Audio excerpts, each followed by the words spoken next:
Tibetan protest कर रहे हैं against China's new ethnic unity promotion law, क्योंकि इस लॉ का यूज करके चाइना तिब्बत की कल्चरल आइडेंटिटी को वाइप आउट कर सकता है, that to systematically, and that's why Tibetans are protesting across the world. अब हमारे सामने तीन इंपॉर्टेंट क्वेश्चंस हैं। इस लॉ में ऐसे क्या प्रोविजंस हैं जिससे तिब्बत की पूरी आइडेंटिटी वाइप आउट हो सकती है? Then why Tibetans are protesting, and the last and the most important one is, क्या तिब्बत एक new battlefield in the coming years बनेगा बिटवीन इंडिया एंड चाइना? इस सेशन में इन तीनों क्वेश्चंस को बहुत ही इजी लैंग्वेज में डीकंस्ट्रक्ट करेंगे। हेलो नमस्कार, this is Rishabh Singh and I am glad to welcome you all on Shri Ram IAS. And आज का जो डिस्कशन है ये जीएस पेपर 2 के लिए काफी ज्यादा इंपॉर्टेंट हो जाता है, क्योंकि आप देखोगे कि जो तिब्बत का इशू है वो अब इंडिया और चाइना के बीच में रहने वाला है, एक न्यू फ्लैश पॉइंट हो सकता है। ऐसे क्या रीजंस है इनको समझेंगे, बट उससे पहले जो सबसे इंपॉर्टेंट कॉन्टेक्स्ट है वो ये है कि जो तिब्बतन है, चाहे हम इंडिया की बात करें चाहे हम अक्रॉस वर्ल्ड बात करें, वो प्रोटेस्ट क्यों कर रहे हैं, एंड उसके पीछे एक बहुत इंपॉर्टेंट लॉ है चाइना का, विच is the new ethnic unity promotion law. ठीक है, आपको कर्नाटका में, तमिलनाडु में कुछ इस तरीके से तिब्बतन्स जो हैं वो प्रोटेस्ट करते हुए दिखेंगे। इनका रीजन ये है कि जो तिब्बतन्स तिब्बत के बाहर रह रहे हैं, उनका ये कहना है कि तिब्बत में जो लोग हैं उनको बिल्कुल भी बोलने की परमिशन नहीं है, बिकॉज चाइना काफी रिग्रेसली जो है वो तिब्बत पर कंट्रोल कर रहा है, that's why they are protesting against this China's law.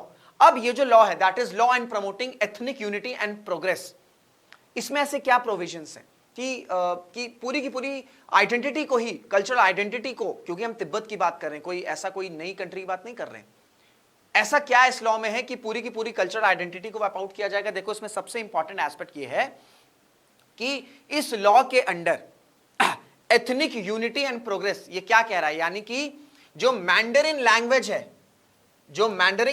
है इसे कंपलसरी बनाया जाएगा। जितने भी तिब्बत में स्कूल्स हैं, right from the start, right from the primary, जो मैंडरिन लैंग्वेज है which is the official language of China, Mandarin is the official language of China, वो तिब्बत के स्कूल्स में right from primary to secondary to high school, जितने भी education है, जो भी एजुकेशन प्रोसेस होगी वो आपकी मैंडरिन लैंग्वेज में होगी।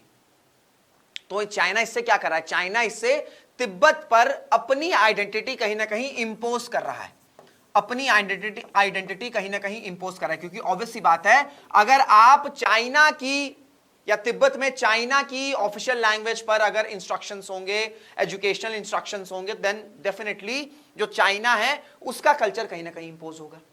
देन अगर मैं बात करूं तो कॉलोनियल बोर्डिंग स्कूल्स, ये कंसेप्ट्स ऐड किए गए हैं इन लॉ में, विच सेज कि जितने भी यंग तिब्बतन है, और यंग मींस 3 to 4 इयर्स, जैसे ही कोई भी तिब्बतन 4 इयर्स का होता है उसे अपने पेरेंट्स से हटा लिया जाएगा, एंड उन्हें कॉलोनियल बोर्डिंग स्कूल्स में जो है वो वहां पर एडमिशन करा दिया जाएगा, एंड वहां पर इन सभी यंग स्टूडेंट्स को या यंग सिटीजन्स को चाइनीज लैंग्वेज एंड कल्चर के बारे में बताया जाएगा। तो ये जो लॉ के प्रोविजंस हैं, इस वजह से जो तिब्बतन हैं वो प्रोटेस्ट कर रहे हैं, क्योंकि उनका ये कहना है कि इस लॉ से क्या होगा कि तिब्बत की जो आइडेंटिटी है, तिब्बत की जो कल्चर है, उसको पूरी तरीके से वाइप आउट कर दिया जाएगा, एंड चाइना जो है वो पूरा अपनी आइडेंटिटी, अपनी लैंग्वेज, अपनी कल्चर को इंपोज कर देगा, सो दैट कोई भी जो ये फ्रीडम मूवमेंट स्टार्ट हो सके तिब्बत में, या स्पार्क भी हो, वो सब कुछ डन एंड डस्टेड कर दे। क्योंकि ऑब्वियस सी बात है यार, तिब्बत को इन्वेड किया था चाइना ने 1950-51 के अराउंड, एंड ये एक मेजर रीजन भी बना था इंडिया चाइना के 1962 के वॉर के में। तो ऑब्वियस सी बात है कि तिब्बत में जो भी कल्चर आइडेंटिटी है, जो भी उनकी लैंग्वेज है, उन्हें पूरी तरीके से वाइप आउट कर दें, एंड चाइना की कल्चर, चाइना की लैंग्वेज को इंपोज कर दें, सो दैट ये जो यंगर जनरेशन आएगी वो अपने आप को तिब्बतन की तरह रिजेंबल ना करे, बल्कि चाइनीज की तरह रिजेंबल करे, सो दैट वो ये समझे कि हम तो शुरू से ही चाइना के पार्ट थे, जो कि ऐसा है नहीं। सो इस वजह से सिस्टमैटिक वे में आइडेंटिटी को इरेज ना किया जाए, तिब्बतन्स प्रोटेस्ट कर रहे हैं। एंड आप देखोगे इस लॉ के अगेंस्ट में कई ऐसे तिब्बत के लोग हैं, जैसे आपने टर्म सुना होगा, एक नाम सुना होगा, लोभा रैंगजेन। इन्होंने सेल्फ इमोलेशन यानी कि खुद को ही जला लिया था, वो भी यूनाइटेड नेशन के हेडक्वार्टर्स के बाहर। तो ये जो प्रोटेस्ट हो रहा है, इस रेजिस्टेंस को ऑनर मिले, सो दैट जो इंटरनेशनल कम्युनिटी है उन पर प्रेशर आ सके, क्योंकि तिब्बत में जो लोग हैं उनके पास इतनी पावर नहीं है कि वो चाइना के इस तरह की लॉ को चैलेंज कर सके। क्योंकि ऑब्वियसली बात है, ओवर द ईयर्स चाइना ने क्या किया है कि तिब्बत के जितने भी मेजर इंस्टीट्यूशंस हैं, जो भी इंपॉर्टेंट इंस्टीट्यूशंस हैं, वहां पर चाइनीज या अपनी जो प्रो चाइनीज सिटीजन्स हैं, पीपल हैं, उनको वहां पर बैठा दिया है। सो सिस्टमैटिक आइडेंटिटी इरेज हो, इसका सबसे बड़ा थ्रेट है। देन सेल्फ इमोलेशन रेजिस्टेंस, इसको ऑनर किया जा सके एंड इंटरनेशनल प्रेशर क्रिएट किया जा सके। That's why Tibetans are protesting. तो लॉ क्या है, पहला क्वेश्चन आई गेस आपको समझ में आ गया होगा कि what are the provisions, then why because of these provisions Tibetans are protesting, and the next and the most important one is that is Tibet the new battlefield when it comes to India and China. क्योंकि आपको Tibet, India, China ये term सुनने को मिलेंगे over the years. क्योंकि अगर आप map पे देखोगे तो ये आपको तिब्बत दिख रहा है। तिब्बत को चाइना ने इन्वेड किया था 1950-51 के अराउंड। अगर तिब्बत पर चाइना का कंट्रोल नहीं होता तो ये जो एडवांटेज है, अब देखो ये जितनी भी ये बॉर्डर शेयर हो रहे हैं, ये तिब्बत है, लेकिन तिब्बत पे कंट्रोल किसका आ गया? तिब्बत पे कंट्रोल चाइना का आ गया। तो ultimately China directly in borders को शेयर कर रहा है। फिर अगर आप देखोगे कि जो तिब्बत है ये एक हाई एल्टीट्यूड पर है, तिब्बतन प्लेटू आपने नाम सुना होगा, ये एक हाई एल्टीट्यूड पर है जो कि चाइना के लिए एक शील्ड की तरह काम करता है। एंड दैट्स आप देखोगे कि मल्टीपल इंफ्रास्ट्रक्चर जो प्रोजेक्ट्स हैं वो तिब्बत के अराउंड कंस्ट्रक्ट कर रहा है चाइना, सो दैट जो इंडिया की आर्म फोर्सेस है, हमारी जो आर्म फोर्सेस है, हमारी जो एक्टिविटीज है, उन्हें चाइना जो है वो मॉनिटर कर सके, उन्हें चाइना जो है वो मॉनिटर कर सके। तो जिस तरीके से तिब्बत पर कंट्रोल स्टैब्लिश करता चला जा रहा है चाइना जिस तरीके से इंफ्रास्ट्रक्चर को डेवलप करता चला जा रहा है, इंफ्रास्ट्रक्चर यानी कि रेल ट्रैक्स की अगर हम बात कर लें, हम हाईवेज की बात कर लें, सो दैट चाइना जो है वो बड़ी इजीली, क्योंकि आप देखोगे क्योंकि अगर आप देखोगे तो बड़े इंपॉर्टेंट जो टेरिटरीज है वो आपको देखने को मिलेंगे LAC के अराउंड। तो ऑब्वियसली बात है यार, यहां पे हम जब भी मोबिलाइजेशन करेंगे या एक्टिविटी कुछ भी करेंगे, उसको इजीली चाइना तिब्बत के थ्रू मॉनिटर कर सकता है। तो ये एक बड़ा इंपॉर्टेंट फैक्टर है जो कि कहीं ना कहीं एक major conflict, not major conflict but हाँ इंडिया के लिए कंसर्न है, क्योंकि यहां से डायरेक्टली जो सिक्योरिटी है, जो सोवरेनिटी है, उस पर डायरेक्ट इंपैक्ट आएगा।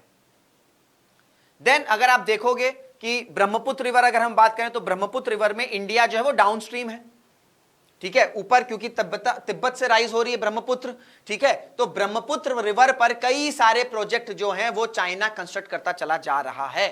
एंड कल को अगर क्राइसिस हुई तो इन प्रोजेक्ट्स के थ्रू चाइना जो है वो ब्रह्मपुत्र वाटर को, ठीक है, ब्रह्मपुत्र का जो पानी है, ब्रह्मपुत्र रिवर का जो पानी है, उसे कहीं ना कहीं डाइवर्ट कर सकता है, रोक सकता है, जो कि अल्टीमेटली हमारा जो एरिया है, हम जहां पर जो ब्रह्मपुत्र रिवर जिन जिन स्टेट्स को केटर कर रहा है, वहां पर उनकी लाइवलीहुड पर बहुत बड़ा क्वेश्चन आ सकता है।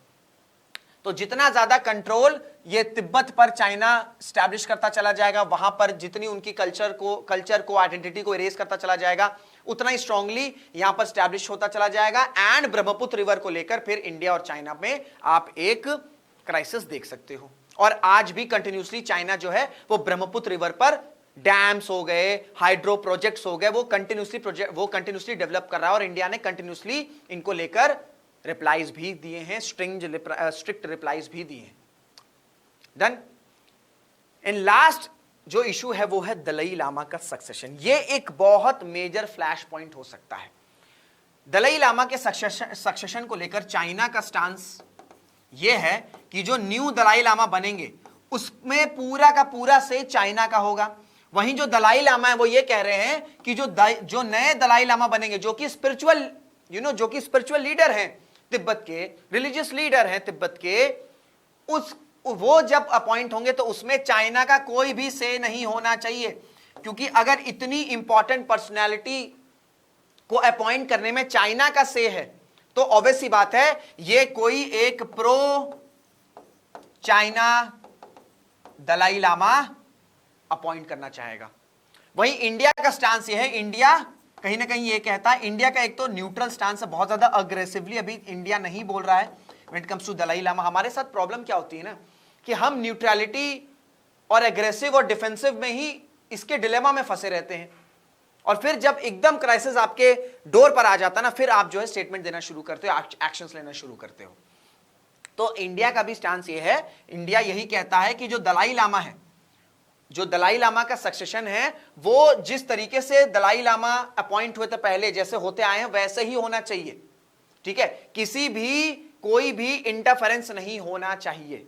ठीक है, नहीं होना चाहिए, क्योंकि ऑब्वियसली बात आपको समझ में आ रहा होगा कि अगर एक pro China Dalai Lama appoint हो गए तो ऑब्वियसली बात है चाइना के इंटरेस्ट को वहां पर फुलफिल किया जाएगा। ऑलरेडी हम देख रहे हैं कि चाइना कितना अग्रेसिवली तिब्बत पर अपना कंट्रोल स्टैब्लिश करता चला जा रहा है। अब जो दलाई लामा है उनका सक्सेसर भी अगर कोई आ रहा है वो एक प्रो चाइना, तो आप समझ लो कि इस तरीके के लॉज आ ही रहे हैं, उससे उनकी कल्चर और लैंग्वेज को थ्रेट हो ही रहा है। फिर सक्सेसर में भी अगर चाइना का सही रहेगा तो आप समझ सकते हैं कि कहीं ना कहीं पूरा का पूरा जो एक उसे क्या कहते हैं हम, चाइना का पूरा इन्फ्लुएंस तिब्बत पे आ जाएगा, and which will not be a very positive news for Bharat. तो ये पूरी एनालिसिस थी। आई होप आपको सारी निटी-ग्रिटीज क्लियर हो गई होंगी। अगर ऐसा है तो इसे लाइक जरूर करिएगा, इस वीडियो को शेयर जरूर करिएगा, एंड जो भी आपके थॉट्स हैं कमेंट्स करिएगा। And if you new to this channel, do subscribe to Shriram's IAS। इसी के साथ इस सेशन को एंड करते हैं। Till then, this is Rishabh Singh signing off. जय हिंद, जय भारत।